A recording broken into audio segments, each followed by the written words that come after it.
Unreal Engine is a 3D computer graphics game engine that has been used to create many popular games. In this full course for beginners, Surav will teach you how to use Unreal Engine 5. Surav has 7 years of game development experience and has developed multiple games. Hi there, game devs. Welcome to my beginner to advanced game development course on Unreal Engine 5. In this course, we'll be taking a deep dive into the engine, and hopefully by the end of this course, you would be able to create a game completely by yourself. Now, before you actually start developing a game in Unreal Engine, some of you guys may have a question on what sort of a system to get for Unreal Engine. Now, the docs is a bit outdated on this page. However, this page, whatever's there, is insufficient in my opinion. I have been working on Unreal Engine for almost 7 years now, and I feel this system isn't going to be handling anything. So 8 gigs of RAM isn't enough, and for the video card I would recommend at least going for something like a 1650 or an RTX 3050 if you were to ask me. I have worked in Unreal for about 4 to 5 years with a 1050 Ti. That totally works.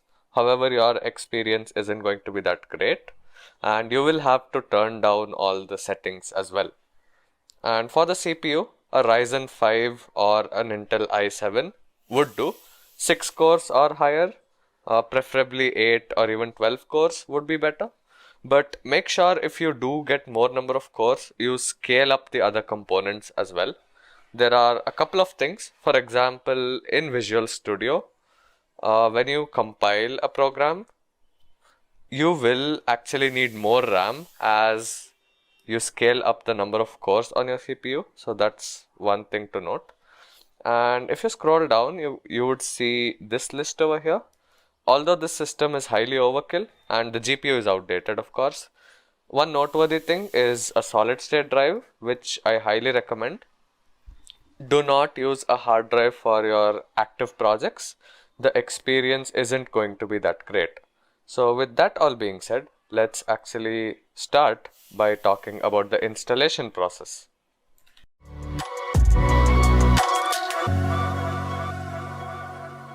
Now there are two ways in which you can get hands on Unreal Engine. One is through the Epic Games Launcher. So just search Epic Games Launcher, download the launcher, and once you actually log in and do the regular sign up stuff, you can go ahead and click on Unreal Engine and head into library, and you should be able to add an engine version. Now as of this date, the latest stable build is 5.0.3. However, 5.1 is in preview, and we shall hopefully upgrade to that. It has quite a few exciting features which I would love to show. And the other way is to download the source code. Now you could use Git or something and copy the link and clone it like that, or you could just download the zip file from here. And then there are a bunch of steps to actually install it.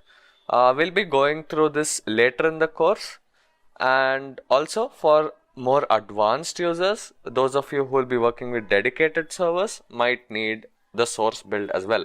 Now if you guys don't have access to this repository, you just have to request the permission. This is a private repository by default, and it's pretty easy to get it. And once you do get access to it, you will be able to view this page. There are quite a few tutorials on YouTube on how to do that, so you guys could check any one of those out. Once you install the Unreal editor through the Epic Games Launcher, you'll also need a code editor in order to work with the C++ files. So generally you use Visual Studio for it. Now the documentation goes pretty well on what components you need and stuff. And if you do need any additional components, the installer is going to prompt you, and it's pretty straightforward to be honest. Now you don't require VS 2019, you could use 2022, there is absolutely no issues. I'll be showing you guys how to set the default code editor to be VS 2022 as well a bit later. So that's about it for the code editor. I guess now we can go ahead and create a project, and let's create a game. So I'm in the Epic Games launcher right now, And before we actually launch the engine, I just wanted to talk about the installation options. Try your best, even though it looks large, to have debugging symbols. Those are going to help us out later.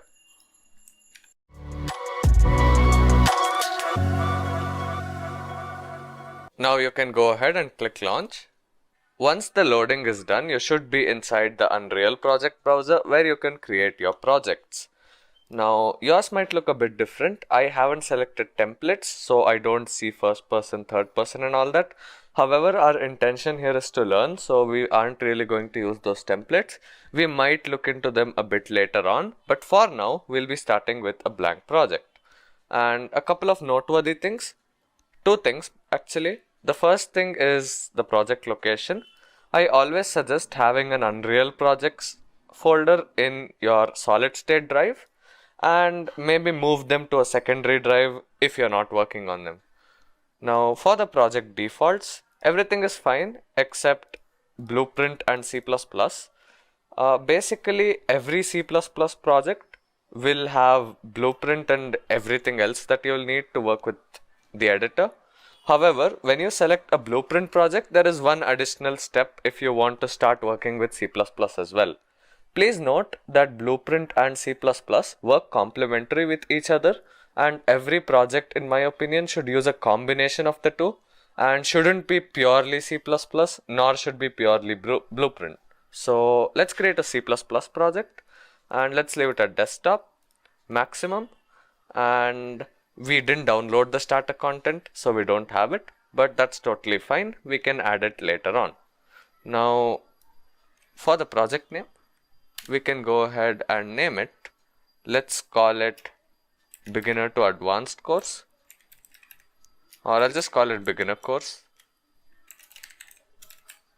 So let's create that. Once you open your project, a Visual Studio window like this with your project solution open should be open by default. If not, head into the editor, go to tools and click on open Visual Studio 2022. And here's where I'll just show you guys how to change the default code editor. Let's say you have a slower computer, head into editor preferences and over here type in code editor and you should be able to change it to Visual Studio Code or whatever. Let's say you do change it to VS Code. Over here under tools again, you should be able to find refresh Visual Studio Code project. Once you do that, you should be good to go. One thing that you will immediately notice is my editor layout does not look exactly like yours. The reason is I have set mine to the Unreal Engine 4 layout. So the way you do that is by heading into Windows, load layout, and this is the one you will probably have. And you can hit Control Space in order to get your content drawer. But I feel like it just adds an additional step in viewing your content, and I honestly prefer the Unreal Engine 4 layout, but it's completely up to you. Everything else should be in the same place. So I'm going to be using the UE4 layout. You can choose to use the default one if you wish. And in case you want to go full screen here in the UE4 layout, just get your viewport into focus. Just in case you're wondering, the middle large portion of the screen is called the viewport. Once you get it into focus, hit F11 on your keyboard to go full screen.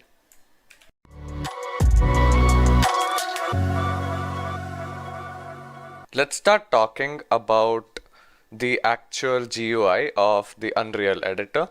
So the first thing is your menu bar, which contains file, edit, window, tools, build, select and so on. These are just the normal options that you would see in any other computer software. So let's say you wanted to save everything, you would go ahead and click save all. However, there's a key over here as well on the content browser, which you will be using more often in this editor. And under edit, you also have a couple of important things. Obviously for undo, redo and functionality like that, you'll prefer the shortcut keys. So for example, let's say I add in a light over here and I go to edit. You could undo that, but I just prefer using Ctrl Z and Ctrl Y. And the editor preferences, project settings and plugins are a couple of options which you will use quite a bit. We will be getting into all of those in detail later on. Now, window, as the name suggests, has to do with your actual GUI. So here, for example, if I wanted to know what game mode I have, and again, we will be getting into all of that. So I can just go to world settings, which contains the game mode info. So it says game mode override none. We can set that to be game mode, for example, and stuff like that. It all depends on what you exactly need. You could grab in a second viewport as well, in case you needed it, stuff like that. And under tools, the only thing which we'll probably use here is going to be creating a new C++ class, and occasionally we might need to refresh our project file. And nothing else actually. Find in blueprints is something handy. So in case you have written some blueprint code and you want to find it, like in your entire project, then it's a useful thing. And build is for building your lighting and stuff, basically baking your lighting. Select, not really sure who would use that, because most of the operations over there can be done by shortcut keys. So that's your menu bar, and under this there's another panel over here where you have another save button, and under this select mode option over here you have quite a few options. Landscape is something which you will use when you're working with larger maps, so you can go ahead and create landscapes. So what I'll do is I'll create a brand new level to showcase those things. And over here in blueprints, this is where you'd access your level blueprint, and I will get to what is that a bit later. This option right here is mostly for cinematics. So let's say you're making a trailer for your game or something. These are the things which you would use. And this is just to play your game. So if I hit play, I can see what the game looks like while you're playing it. One more thing, let's say you wanted to look at how your game looked while you're playing without actually playing it. You can press G on your keyboard and it's going to go into game mode, which will show you exactly how your game will look when it is being played. And next up, you have this button right here, where it allows you to launch the game and stuff. We'll be going into this a bit in detail later on. Now, for those of you guys who have slower computers, you can head into settings over here, engine scalability settings, and you can set yours to low. Now, how do you check your frame rate, you may ask? Because that's a major concern. I feel like you do require about 50 to 60 FPS in order to have a smooth editor experience. So the way you check that is by hitting your tilde key under your escape key, that is, if you guys aren't familiar. Once you do that, your focus should be in this enter console command window at the bottom of your screen. Type in stat FPS and you might see that it's locked at 120 if you have a fast computer. So what I'll do is I'll type in t.max FPS, and you can just type in a crazy value like 999. So this is my actual uncapped frame rate. Now this introduces us to another window. This is known as the console. Now the console is really useful. Basically almost every setting you see over here and quite a few other settings which we will talk about later can be set using the console. It's quite handy. Let's say you're debugging your game and you don't have an actual button to change your graphic settings. You could use the console and change it as well. There are many other uses for it. For example, in multiplayer, you can simulate lag and stuff like that in order to represent an actual multiplayer game. So that's the console. And your output log is your output log. So let's say I've printed something. It's going to stay on your screen for about 2 seconds or how much ever you set the duration. But the output log is always going to have the print. So for example, now we haven't gone into blueprints, but I'll just print something and show you guys. If I just type in print string hello, you see you get hello over here, but it's gone after 2 seconds. However, in the output log, you should be able to still see hello. It should be all the way down. As you see, you get hello. Now don't worry about all these errors. It's really nothing to worry about. So that's about it. And on the left hand side, you have the place actors panel, where you have various options. You'll really not be using this. You'll generally just drag those from the content browser. It just contains the same old things, and the recent tab may be helpful if you're placing the same object over and over again. One thing that you might use this for is for a player start. Player start is basically where your player is gonna spawn. Just press G on your keyboard. If it ever disappears, you're probably in game mode if you don't see it. And if you want to get close to it, like how I did, make sure that is selected and press F on your keyboard. F stands for focus, and it's going to go near it. The camera is going to go near that. Now, once that's done, let's talk about this massive chunk of the screen. This is known as the viewport. This is where you'll actually arrange your level and do stuff. So for example, if you want to place something, you drag that in the viewport and that's going to be added into your level. Now, in order to navigate your viewport, there are quite a few methods which you can use. One is known as the Maya style navigation, where you use Alt and your mouse buttons.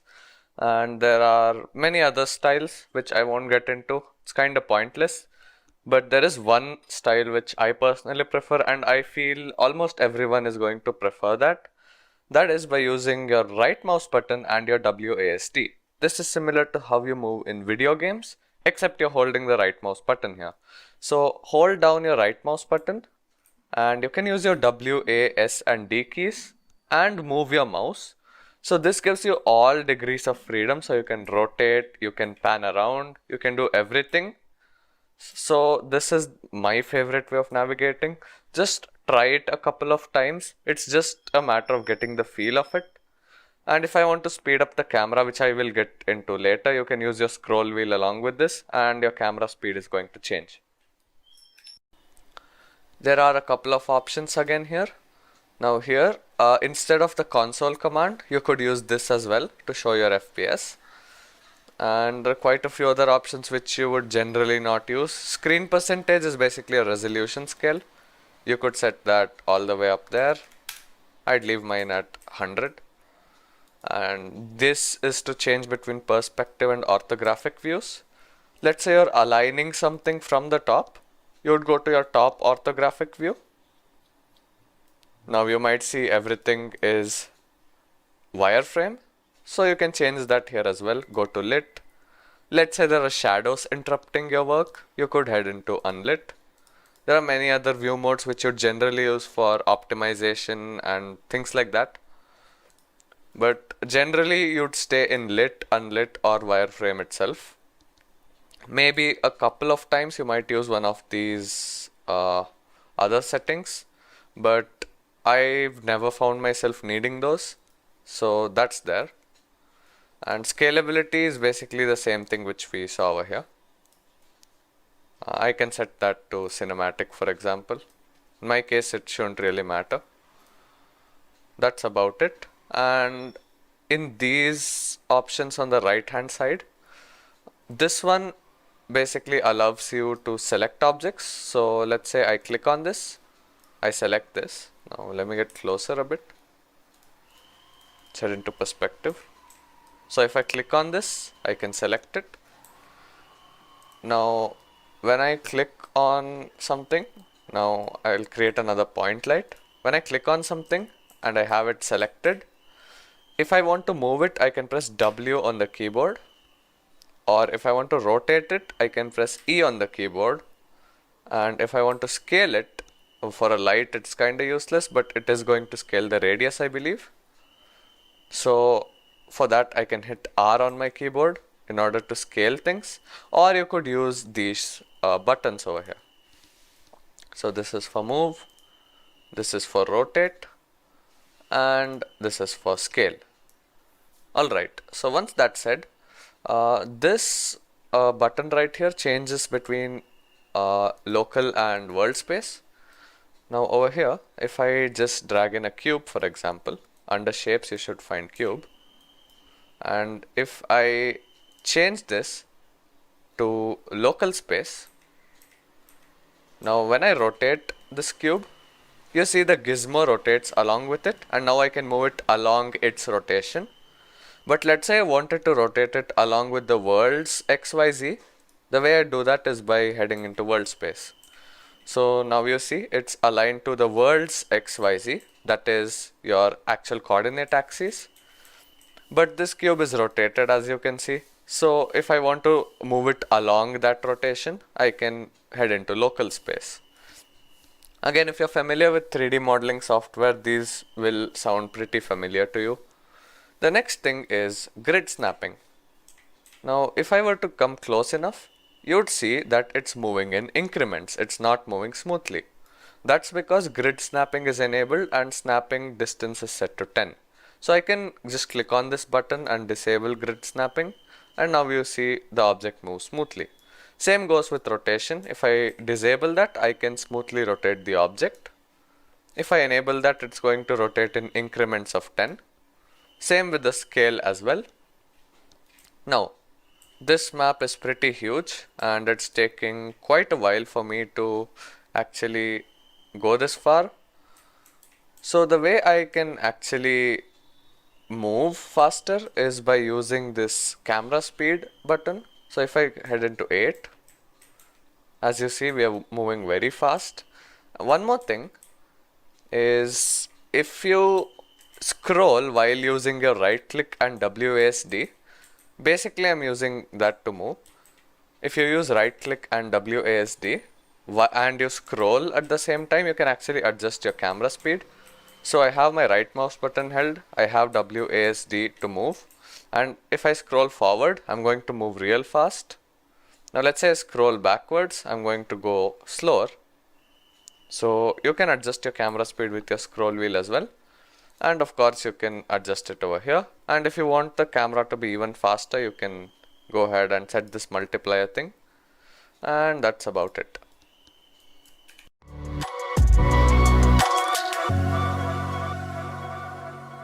Now let's actually start creating something.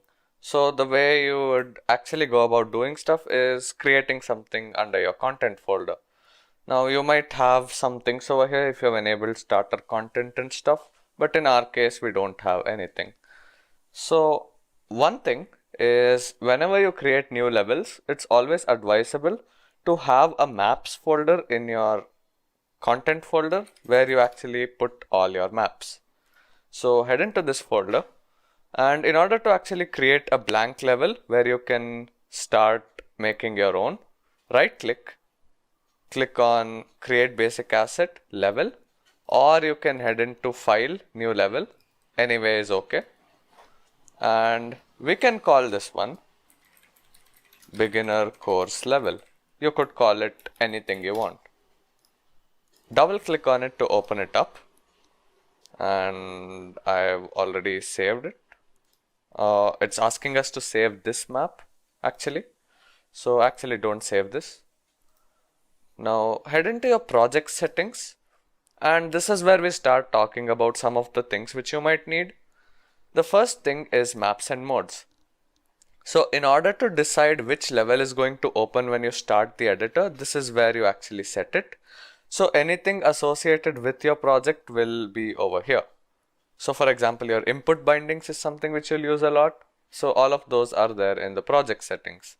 So we can change the editor startup map to be beginner course level, and we can set this to be beginner course level as well. Close that. And if you were to notice, there is actually a small note here. It says these settings are saved in default engine.ini, which is currently writable. What do I mean by that is, if I head into my project directory and if I head into config, there are actually many config files. So for example, if I open up default engine.ini, it says editor startup map equals, and it has the relative path of the map. and you have a bunch of other settings as you can see. These are useful. We will actually talk about config files in detail later on. There are other config files as well, most of which you won't use. You would mostly just use default engine.ini. Now heading back to our level, you see everything is completely empty. Now one of the first things that you will need is a sky actually. So if you just search in sky, you're going to find a skylight, sky atmosphere. We are just going to be using a skylight for now. And if you just type in atmosphere, you'd get the same sky atmosphere here. So you can go ahead and drag that as well. And if you type in fog, you'll be able to get exponential height fog. Now you will see the effects of it if you tinker around with this yourself. Basically all of these things just do what they say. So exponential height fog is going to add fog, and if you want to change the properties of this, always head into your details panel, and this is where you will adjust all the properties. Now for something like fog, the location and stuff doesn't matter. So anything you place, the location of it is going to be stored here, location, rotation and scale. Just know that location, rotation and scale combined in Unreal Engine is known as a transform. We'll be using that a lot. Now let's say you had a light which was fixed and you want the shadows to just be baked in and you have nothing to calculate dynamically. You could set your light to be static, or it goes the same with any other object. If you're not going to be moving it, it's going to be static. Stationary is almost like static, but there are a couple of things which dynamically changes. It's generally used for your directional lights, which acts as your sun basically. So we can drag that as well. So if I type in directional light, you see we get everything else that we need. If I remove the fog, you'd see that the fog went. Now for example, here I have lost my directional light and or any other component. So in order to navigate to that, you can use this outliner window which will have a list of all the objects that are in your scene. You can do quite a few things actually. If you want, you could select these and you could actually put those in one folder. So I can go ahead and right click, create a folder, and I can just drag those inside this folder. You could do that as well in the outliner. So now let's say you lose your directional light, you can head over here and let's just call this one sky, for example. Let's just call it sky actors. I'll tell you guys why we call them actors a bit later on. So you can drag in a sky atmosphere, skylight and stuff like that. So these are the basic components of your sky. Now if I go ahead and zoom into my directional light, press E on my keyboard and rotate it, you see the sun moves along with it. So let's say we wanted an evening sky, we would use something like this.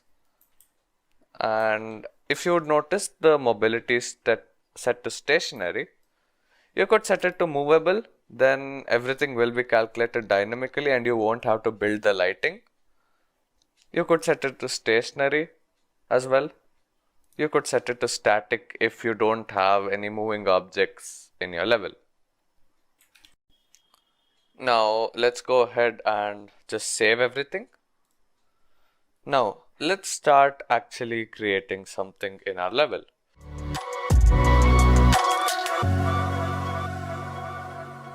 So first of all, remember I told you about the landscape tab. This is what you would use if you have a larger world, but for our purposes, I'll just show you guys how to work with landscapes, even though we aren't really looking for a large world. So here you can select your landscape material, but you can change it anytime anyways. And let's say you wanted a water body or something, or let's say you wanted to have multiple layers, in your landscape. You can click on enable edit layers. And these things are basically a transform and stuff like that. And these things adjust these options, number of components and the overall resolution, adjust the size of your landscape. So you can play around with that to see what the precision or rather I should say the detail level of the landscape and the size should be. Depending on that, you can increase that, or you can go ahead and use a height map. I actually have a short on my channel on how to use height maps properly in Unreal Engine, but for our purposes we'll just create our own. So let's just create everything with the default options and let's hit on create. So it is going to take a while.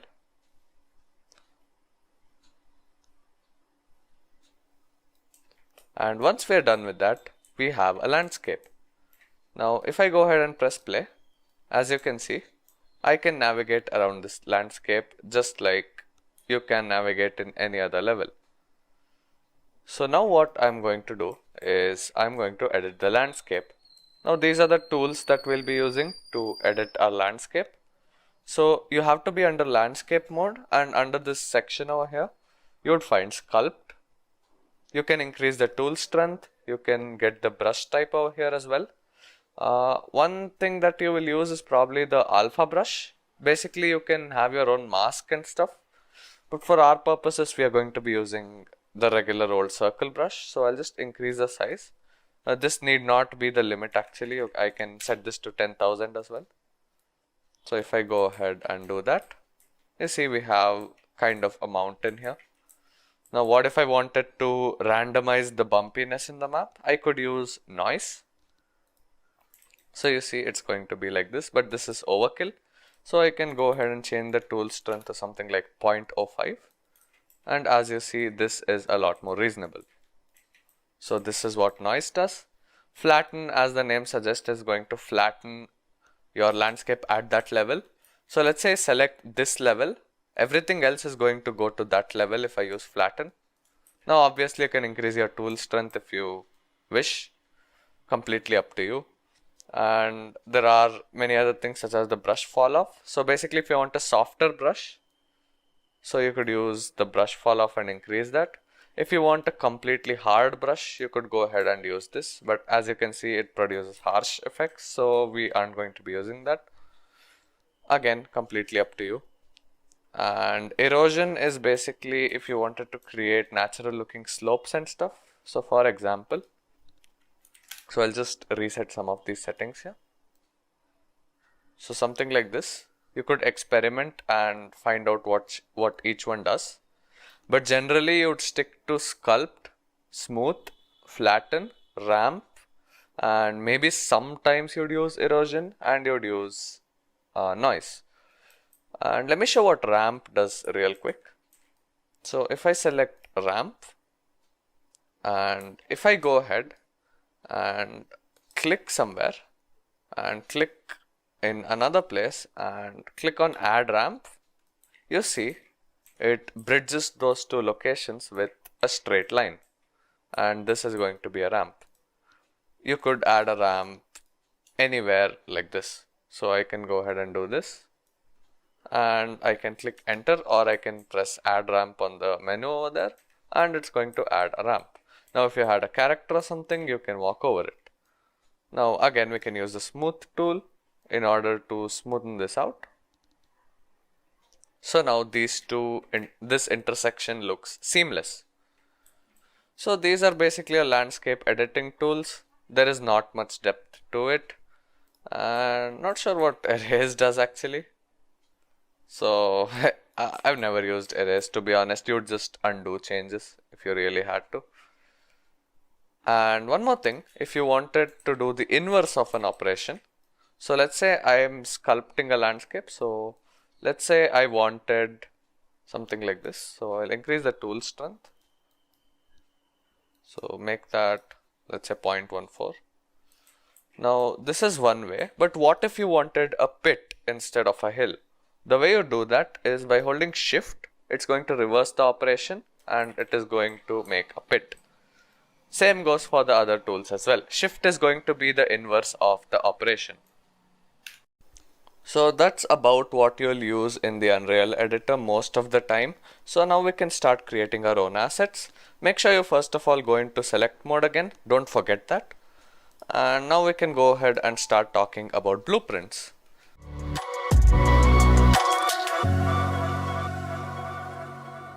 So let's start talking about Blueprint.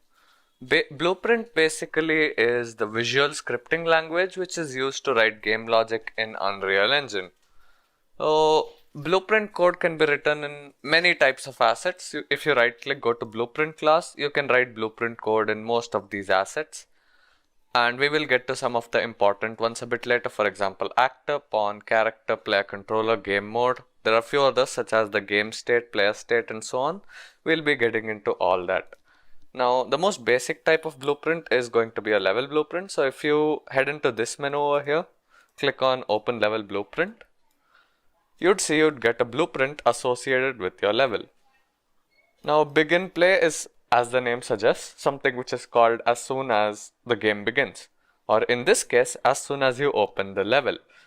Please do not interpret begin play as when you click on the play button. This is only called once you load into the level. So let's say you loaded into another level, the begin play for that level will be called as well. In order to actually start writing code, you would use some built-in functions, or you could write your own. So the way you do it is, if you right click for example, and if you just type in, I don't know, let's say set location. Now let's say you wanted to set the location of something in your level. Let's actually do that. Since this is object oriented, you will need context for everything. So you need to know for which object you're actually moving. So for example, let's say we have a point light here. Now one handy thing which I forgot to mention before, let's say it's up over here and you want to snap it to the ground. You can hit end on your keyboard and it's going to go to the ground level. Now we have this. Have that selected and head back into your level blueprint. If you right click, you get an option, create a reference to point light. Now, internally, this is a pointer to this object, or rather I should say to this actor. Anything that can be placed in a level is called an actor. Just remember that. Now, if I drag off of this, now I want to get its location, let's say for example. Now, the search bar is really useful for that. You don't really need to know the function names, especially in blueprints. So just type in get location and you see get actor location. Now I can go ahead and print it, for example. So if I right click and type in print, you see print string. Now this is called a function. Even this will be called a function. So let's say I drag off of this and I type in set actor location. Again, every getter will usually have its own setter if it can be set. So what we are saying, what we are implying by this is set the location of this point light to be 0, which is what you've defined over here. Now let's say we just wanted to move it up a bit. So we can do plus, and on the Z we can do 200 because Z is the up axis in Unreal Engine, and we can set that to be the new location. So if I go ahead and press play, don't see much. See, mobility of the light is set to stationary, so we have to make it movable, of course. Remember what I was telling you guys earlier, with static and stationary you'd assume it to be in the same place, but with movable it's fully dynamic. So now if I press play, you see it became dimmer. In case you guys wanted to see the change, if you just press D on your keyboard and left click, you get a delay node, or you could right click and search for delay. But I prefer using D. If you press D and left click, you get a delay node. Let's just keep a delay of 2 seconds and then let's move it up. So if I press play, as you see, it got dimmer because it went up. Now, this blueprint function has a couple of pins on the left. So these are called pins, the stuff from which you can drag off of. Now, the triangular one or the pentagonal one, I don't know what shape this is, the one which drags off the white wires, these ones are called execution pins. So this function will be executed only when this pin goes from left to right. So only when you connect something to it from the left, and when this is executed, this is going to be called. And once this is done, this is going to be executed. Now this one is a function as well. Get actor location is a function too. However, it does not have an execution pin, you might notice. The reason is this is a pure function. You can define a pure function whenever you need a function to return immediate values. So what I mean by that? So for example, if I have this hit result and let's say I print this out. So I can't print out a hit result I figured, so let's just take location. Now this is just a sweep hit result, so let's say we move it somewhere and it collides with something in between, it's going to return a hit result if you have sweep enabled. Now if I print this out, this value right here is actually cached. So let's say I copy a print string and let's say I print this out again. Set actor location is not going to be called once again. This value what you had is going to be cached in your memory. However, over here, if I just drag off of get actor location and let's drag off of this once again. So let me drag this over here. This value is not cached. What I mean is get actor location is executed each time I'm calling this print string. Wherever I am referring to this value, the entire function is going to be called once again. And in this case it makes sense because whenever we execute get actor location, we want the live location of the actor, not the location which it was in previously. If we go by that logic, we would get the location before it was set. So we will get the live data using a pure function. And the target works in a similar way. We are getting the point light's location, so the target is point light. Now one more thing you might notice is event tick. Tick is basically a function which is called on every frame. So if I just hit print and if I just print out tick for example, you'd see it prints it a bunch of times. Basically every time a new frame is drawn, the tick function is called.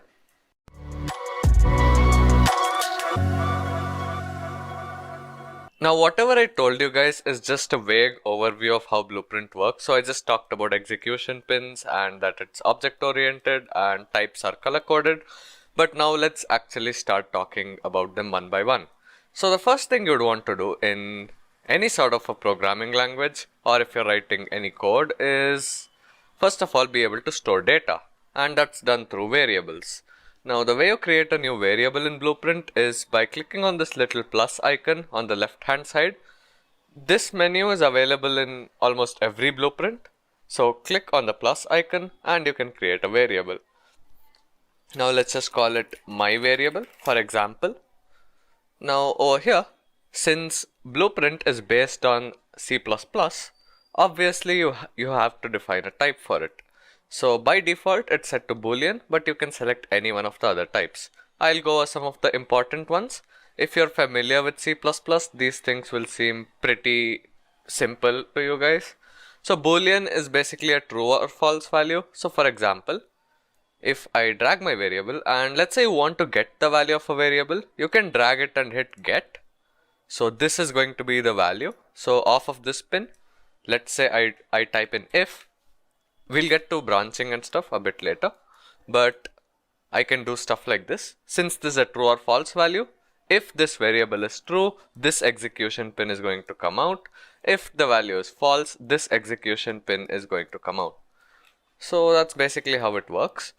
Same way with all the other types. So I can click on this variable and change the type to integer, which is basically a non-fractional number.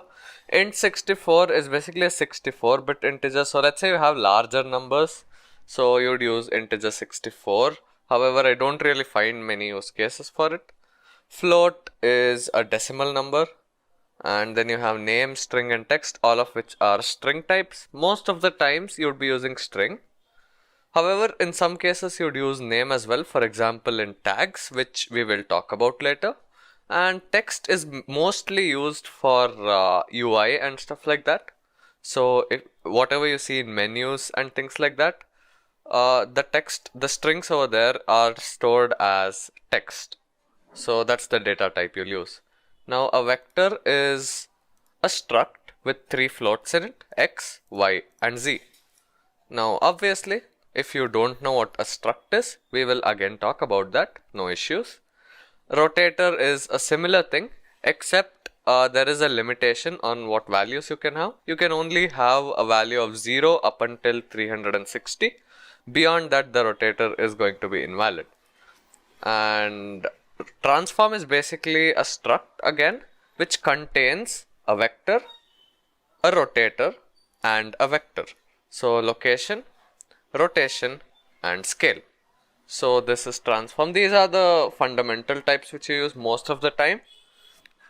However, if you go under struct, you would see there are a lot more. You will not use most of these. Some of the common ones that you will use are things such as hit result. So hit result is a common one that you will use. Now if I compile this and if I go ahead and drag this out, and if I go ahead and break, and one more thing, if you want to get this variable, there's a shortcut. If you hold control and drag it, you will get the value. And if you want to set this variable, you can alt drag it. So that's just a small tip I can give you guys. So now break hit result is going to show us all the different variables inside this. Now similarly, you can do that with any other struct. If you just drag off of this and type in break, you can do that. Or with some structs, you can even do split struct pin, or actually with all structs. So that's basically another way to see what members are there in the struct. So for example, similar to this was the same struct over here. So you see initial overlap, so this is going to be there, blocking hit, location, and things like that. So that's basically your struct. That's how it works in Blueprint. And one different type is going to be our object type variable. So for example, if I select an actor, and this was an object type as well, if I drag off of this, the variable which is color coded in your sky blue or your light blue color, so these are basically object references. Internally, when you write these in C++, so let's say you create an object reference for Blueprint in C++, you can expose C++ variables to Blueprint, by the way. They are stored as pointers. So basically it's the memory address to that object. Now if some of these things sound confusing to you, just stick along and watch the course till the end. And if you guys still have any confusions, make sure you guys do check out a video on pointers, and I will go over actors and stuff like that. Basically, this variable is going to refer to an actor, and since this is a pointer and the default value is none, so if I go ahead and click on this, you see it says none. So what this means is this is not a valid pointer, and if we actually had some logic in C++, it would throw an exception. So that's basically how object types work. And you also have enumerations, which are in some disguise just your byte, which is an unsigned 8-bit integer. So basically, for example, if I just grab a random enum over here, I can do a switch, which we'll talk about. So basically, depending on the value of this variable, you can perform your logic. So a common thing that you would use it for is, let's say you have a weapon in a game, and depending on the type, so let's say your weapon is fully automatic, you would have an enumeration. So one of these enumerators is going to be full auto, the other one is going to be semi-auto, the other one is going to be bolt action, and depending on that you would execute the appropriate logic. So that's one way of using enums. There are many applications, of course, we will get to most of them later.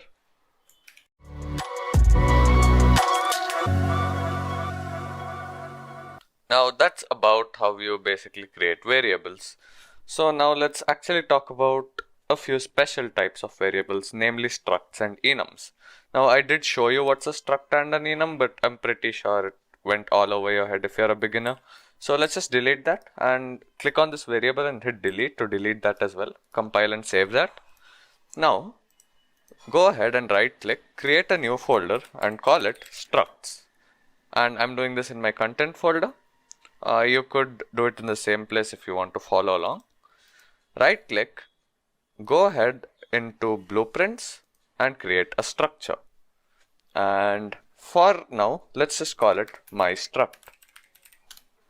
Now, structs by definition in C++ is going to be similar to your classes. So basically you wrap a bunch of data and methods into a single unit. However, in Blueprint, a structure purely refers to a collection of variables. You cannot have functions for structs in Blueprint, sadly. However, you could just create a library for that. So you have Blueprint function libraries and you could just create functions for your structs. Anyways, so the way you work with this is you can create a bunch of member variables.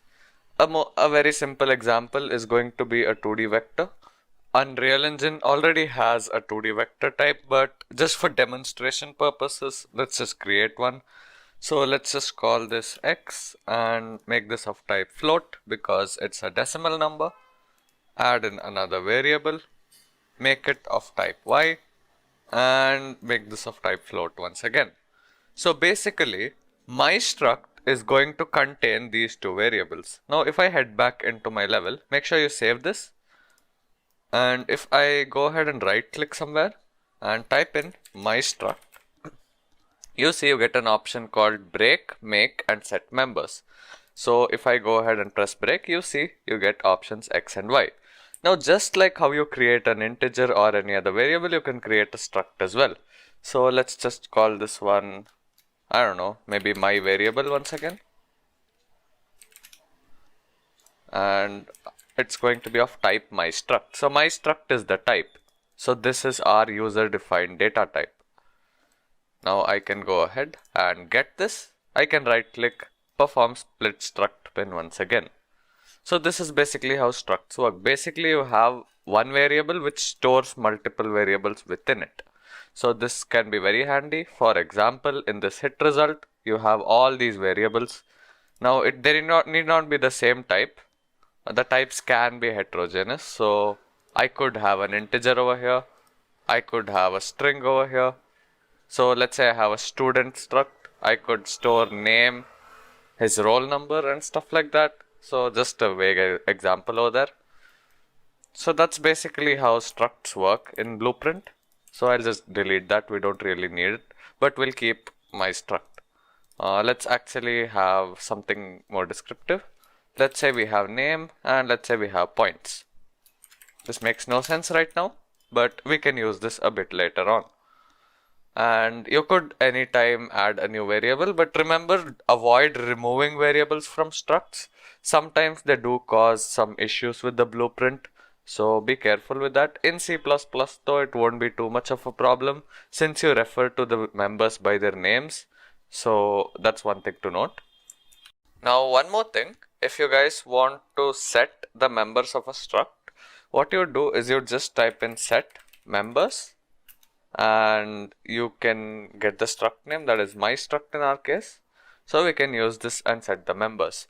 Now over here on the right hand side under default category, you can get any one of the variables as pins and you can set the value.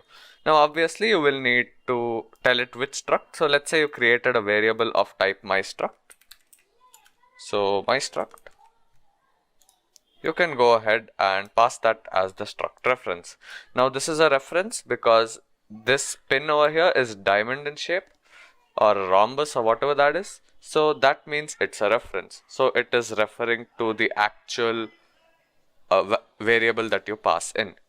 So it is going to adjust the value of this variable.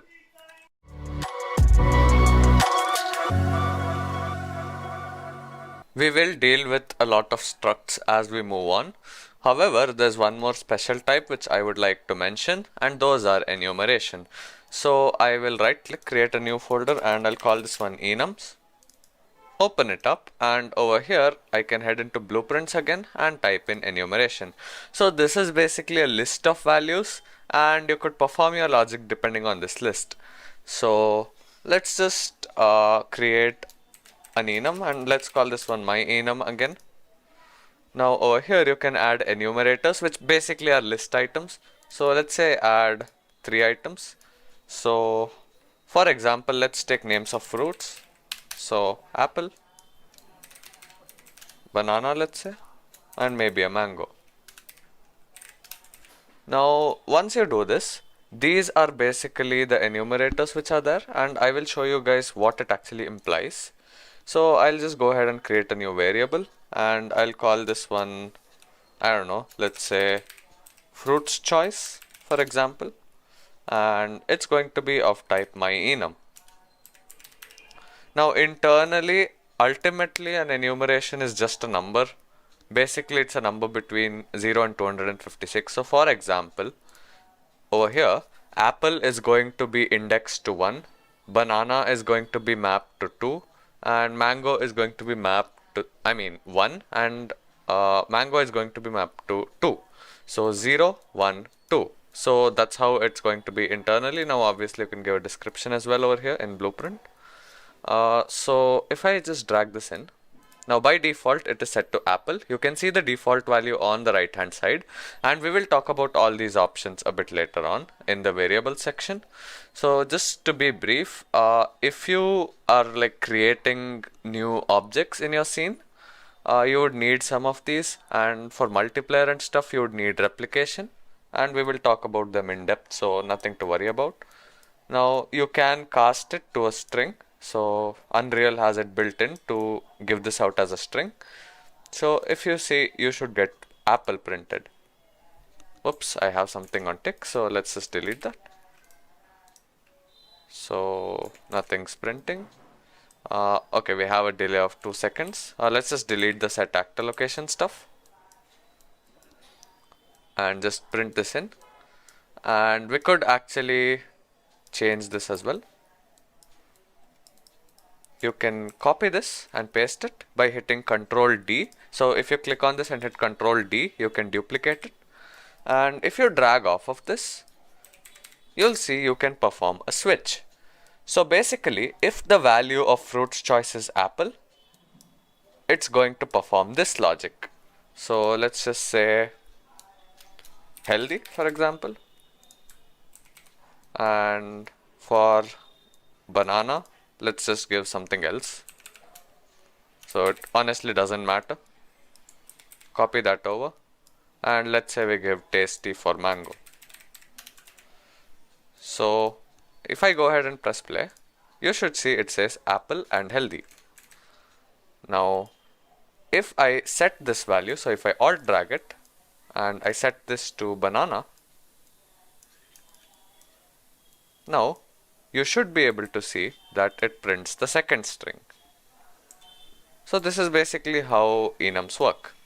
And this was actually a bit of a lengthy way I did it. There's actually another shortcut you can use in Blueprint. In C++ though, this is the only way. You would just type in switch instead of using this node. So one more shortcut is if you drag off of this and type in select, depending on the value of this enum, you can make it do certain things. So let me remove the switch here. So now what I'm saying is if the value of fruits choice is apple, this is the value that will be passed. So in this case, I'll just type in 1 for example, and over here I'm going to type 2 and 3.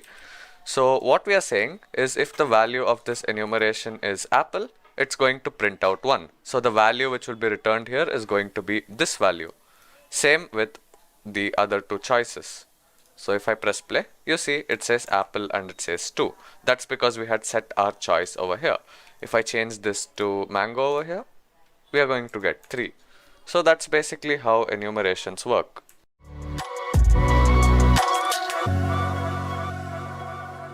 Now that we have a basic understanding of data types in Unreal Engine, let's start talking about the core scripting features in Blueprint. So the first thing that you can do is create functions.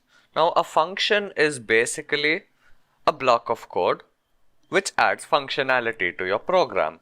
So what I mean by that? So in order to create a new function, you can go ahead and click on this plus icon right here. And we could call it whatever we want. We could call this one my function. And generally speaking, you would use Pascal case. So basically each word is going to start with an uppercase character. So generally that's a convention you use. You could use a space as well in Blueprint, but generally it's not a good practice. Now I can call this function from my event graph. Now if you see, you have opened two tabs. One is the event graph and one is my function. So I can close my function and I can double click on this on the left hand side to open it as well. Now